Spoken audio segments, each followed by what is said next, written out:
मुझे कुछ पैसे की समस्या होने लगी थी। या पापा जब रिटायरमेंट के करीब थे तो हमने खुद कोचिंग पढ़ाना शुरू किया था। तो जब न्यायालय के शरण में लगा बहुत काफ़ी उम्मीद लेकर के और यहाँ से न्याय मिलता, तो मेरा ये प्रयास रहेगा कि जो व्यक्ति न्याय के लिए भटक रहे हैं इधर उधर, उन्हें मैं न्याय उन तक पहुँचाने और दिलाने का मैं काम करूँगा। नमस्कार, लाइव सिटीज देख रहे हैं आप और मैं आपके साथ राजेश। जॉब सेटिस्फेक्शन बड़ी चीज़ होती है। सरकारी नौकरी में रहते हुए फिर से सरकारी नौकरी की तलाश बहुत कम ही लोग करते हैं। पहली बार नौकरी मिलने के बाद सेटिस्फाइड हो जाते हैं और उसके बाद काम में व्यस्त हो जाते हैं। इस वक्त हम मौजूद हैं जमुई ज़िले के बरहट प्रखंड में। बरहट प्रखंड का पांड़ो पंचायत का ये बहरा गांव है और यहाँ के एक युवा ने नौकरी रहते हुए, सरकारी नौकरी रहते हुए प्रखंड आपूर्ति पदाधिकारी थे बांका के बौंसी में, और अब वो जज बन गए हैं। मौजूद हैं हमारे साथ, बात करते हैं उनसे। बहुत बहुत बधाई। बहुत बहुत धन्यवाद आप लोगों को इसके लिए, इतना शुभकामना और इतनी सारी बधाइयाँ हमको मिले और आप भी हमारे घर पे चल के आए हैं। मैं बहुत खुश हूँ अंदर से और हार्दिक दिल से आप लोगों को बहुत बहुत धन्यवाद देता हूँ। मिथिलेश जी, अब तो साहब, पहले साहब थे आप, अब हाकिम बन गए हैं। क्या फीलिंग्स आ रहे हैं? बहुत अच्छा फीलिंग्स आ रहा कि इससे पहले भी हम अभी प्रखंड आपूर्ति पदाधिकारी के रूप में बांका जिला के बौंसी प्रखंड में कार्यरत हूँ।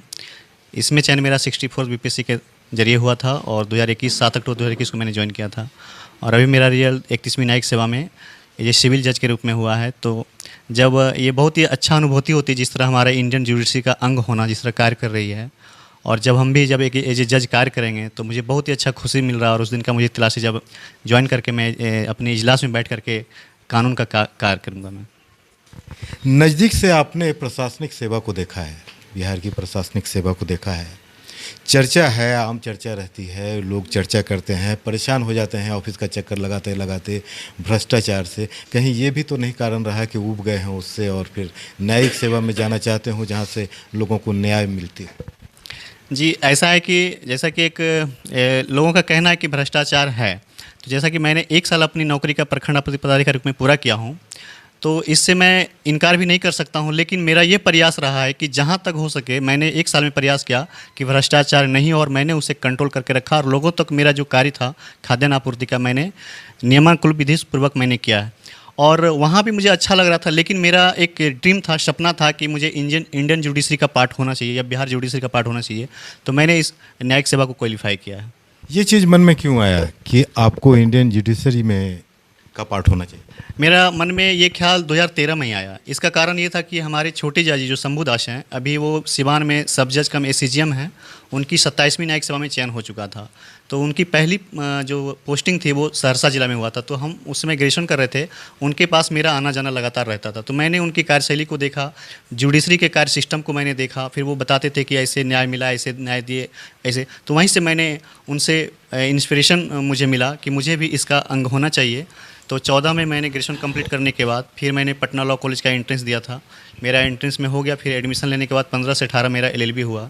और मैंने एलएलबी डिग्री 18 में पूरा करने के बाद मैंने 30वीं न्यायिक सेवा में एपीआर हुआ था, जहाँ तक मैंने इंटरव्यू तक का सफ़र पूरा किया था। लेकिन 5 नंबर से मेरा नहीं हो पाया था। फिर मैंने लगातार इसमें लगनशील रहा और मैं 31वीं न्यायिक सेवा में सफलता पाई। और इससे पहले कि मैं बता दूं कि बिहार बीपीएससी सिविल का मैं तैयारी करते रहता था, तो इससे 60-62 मेरा पहला आइटम था। वहाँ तक इंटरव्यू गए, 63वीं बीपीएससी में इंटरव्यू दिए थे। फाइनली मुझे 64वीं में सफलता मिली थी, जो वर्तमान में भी मैं प्रखंड आपूर्ति पदाधिकारी में कार्यरत हूँ। तीसरे बार में आपको बिहार प्रशासनिक में सफलता मिली थी और इसमें कितना अटैम्प्ट? ये मेरा दूसरा अटैम्प्ट है बिहार न्यायिक सेवा में। जी, मेरा दूसरी प्रयास है ये। दूसरे प्रयास में इसमें आप सफल हो पाए हैं। आगे क्या का प्रोग्राम है आपका आगे, क्योंकि आपकी इच्छाएं जो दिख रही है पढ़ाई के प्रति, नौकरी को लेकर, अब आप सेटिस्फाइड हुए हैं कि नहीं? क्योंकि आपने पुलिस सेवा में भी जाने का मन बनाया था। जी, जब मैं सिविल का तैयारी कर रहा था, सिविल सेवा का, तब मुझे लगता था, मैं ऐसे सोचा था कि मुझे पुलिस सेवा में मुझे जाना है। इसके पीछे कारण ये था कि मेरे दादाजी भी constable as a constable retire किए थे 1993 में। पापा भी आरपीएफ में, रेलवे प्रोटेक्शन फोर्स में कांस्टेबल के रूप में कार्य करते, हेड कांस्टेबल के रूप में रिटायर किए 2020 में। तो मुझे लगता था कि मेरे एक जैसे परिवार से लोग पुलिस में रहे हैं, तो मुझे पुलिस सेवा जाने का बहुत सपना था। बट वहाँ पर नहीं जा पाए, तो मुझे आपूर्ति सेवा मिली थी लेकिन मेरा जो फाइनल ड्रीम हो गया था मुझे न्यायिक सेवा में जाना है, तो अब मैं सेटिस्फाई हूँ न्यायिक सेवा में आकर के। मुझे लगता है कि अब इसी सेवा में मुझे आगे अच्छे से कार्य करते हुए आगे बढ़ना है। आप प्रशासनिक सेवा में थे, बहुत से लोग पीड़ित जो जाते हैं न्याय के लिए प्रशासनिक अधिकारियों के पास, पहले न्याय नहीं मिल पाता है, फिर न्यायालय की ओर जाते हैं। किस तरह से आपके मन में क्या है जो उसको आप उनके प्रॉब्लम को सॉर्ट आउट करते हैं? जी बिल्कुल, जैसे कि लोग जब सभी जगह से परेशान हो जाते हैं, उनको न्याय नहीं मिल पाता है हर जगह से, हर सिस्टम या व्यवस्था से, तब वो अंत में न्यायालय के शरण में जाते हैं लोग, और उसे न्यायपालिका से बहुत उम्मीद रहती है। और इतने अच्छे से हमारी भारतीय न्यायपालिका काम कर रही है, जो विश्व में इनका एक स्थान है हमारे इंडियन जुडिशल सिस्टम का। तो जब न्यायालय के शरण में लगा, वो काफ़ी उम्मीद लेकर के और यहाँ से न्याय मिलता, तो मेरा ये प्रयास रहेगा कि जो व्यक्ति न्याय के लिए भटक रहे हैं इधर उधर, उन्हें मैं न्याय उन तक पहुँचाने और दिलाने का मैं काम करूँगा। उच्च पदों के लिए जितनी भी परीक्षाएं होती है देश में, काफ़ी मेहनत करना पड़ता है, काफ़ी समय देना पड़ता है। आप तो जॉब करते थे, सरकारी नौकरी में थे, ज़्यादातर समय तो काम काज में जाता होगा, फिर कैसे तैयारी करते थे इस पद के लिए? जी बिल्कुल, जैसा कि मेरा जो आपूर्ति पदाधिकारी था, मेरा मैक्सिमम फील्ड का ही काम रहता था, तो कभी फील्ड से मैं रात में लेट से लौटता था, काफ़ी समस्याएं होती थी, काफ़ी रिपोर्टिंग करनी पड़ती थी, कई सारे और कार्य रहते थे। तो फिर भी हम प्रयास यह करते थे कि जब हम रात में लौटते थे तो 8 से लेकर के 10 बजे तक 2 घंटे इधर पढ़ाई कर लेते थे। और फिर मेरा जैसे सुबह से हमेशा रहा उठ करके पढ़ाई करना, तो मैं सुबह 4 या 5 बजे के बीच में उठ करके मैं 8 बजे 9 बजे तक पढ़ाई कर लेता था। फिर मैं तैयार होकर अपने ऑफिस के और कार्य के लिए चले जाते थे। अभी मैं गांव में घूम रहा था, काफ़ी लोग कुछ बता रहे थे, पढ़ाई से बचपन से आपके लगाव के बारे में भी बताया कि बचपन से पढ़ाई से लगाव था। आपने कोचिंग भी की है? नहीं, मैं अब खुद की तैयारी के लिए कभी कोचिंग मैंने नहीं की है। मैं जब एलएलबी में एडमिशन लिया था तो मैं खुद सिविल सेवा की तैयारी करने लगा, और उधर भी जैसा बताया आपको। और फिर जब मुझे कुछ पैसे की समस्या होने लगी थी, या पापा जब रिटायरमेंट के करीब थे, तो हमने खुद कोचिंग पढ़ाना शुरू किया था। तो मैंने पटना में कई कोचिंग में मैंने पढ़ाया था, उससे मुझे अच्छे खासे अर्निंग हो जाती थी, जिस कारण से मैं अपने और खुद अपने मेरे साथ छोटा भाई रहता था, उसका मैं खर्च को खुद से मैं पूरा कर लेता था। और आज भी यह प्रक्रिया मेरा निरंतर जारी है। उस समय हम पैसे लेके पढ़ाते थे क्योंकि मेरी नीड थी, लेकिन आज सिलेक्शन होने के बाद मैं बांका में भी फ्री कोचिंग बीपीएससी का बहुत सारे विद्यार्थी 20-25 विद्यार्थी जहाँ पे मैं आज भी देता हूँ उन लोगों को फ्री गाइडलाइंस, और फ्री मैं तैयारी करवाता हूँ वहाँ पे। आज भी पढ़ा रहे हैं? जी, आज भी मैं पढ़ा रहा हूँ वहाँ। नौकरी में रहते हुए? नौकरी में रहते हुए मैं सुबह उनके पे 1 से 1.5 घंटा मैं पर डे देता हूँ उनके बीच में।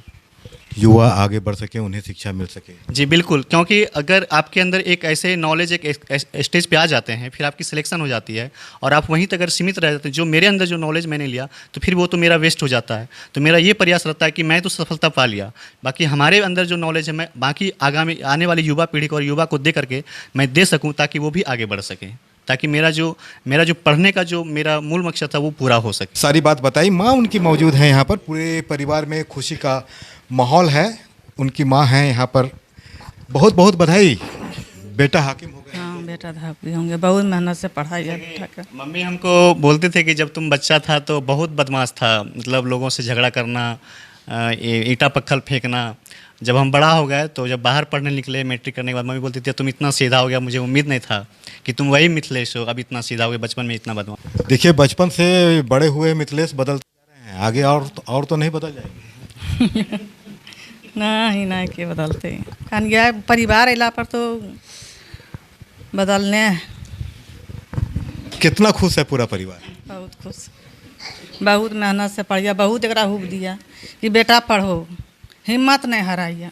आपको तो डबल खुशी हो गई ना कि पहले तो नौकरी निकाल लिए, सरकारी नौकरी में थे, अच्छे पद पर थे, प्रखंड आपूर्ति पदाधिकारी थे, उसके बाद भी मन नहीं भरा इनको कि नहीं जॉब सेटिस्फेक्शन। बाप जब रिटायर हो गए तो बहुत खंगरा लगली, कल के बेटा खंगरी नहीं, उतने में तोरा पढ़ाना है, हिम्मत नहीं हराए, ओकरे में तोरा पढ़ेबो, हिम्मत नहीं हराबो।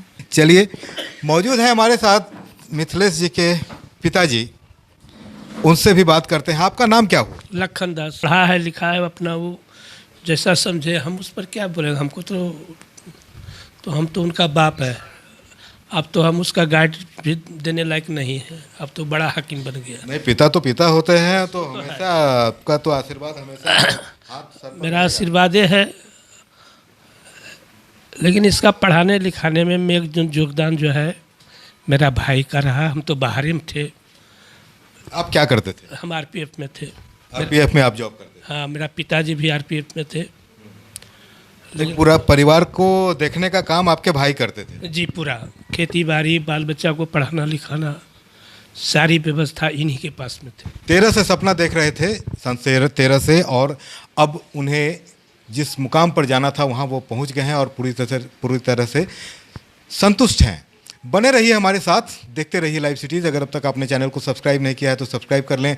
फेसबुक पर अगर आप वीडियो को देख रहे हैं तो पेज को जरूर लाइक कर दें और ट्विटर पर भी हमें फॉलो करना मत भूलिएगा। धन्यवाद।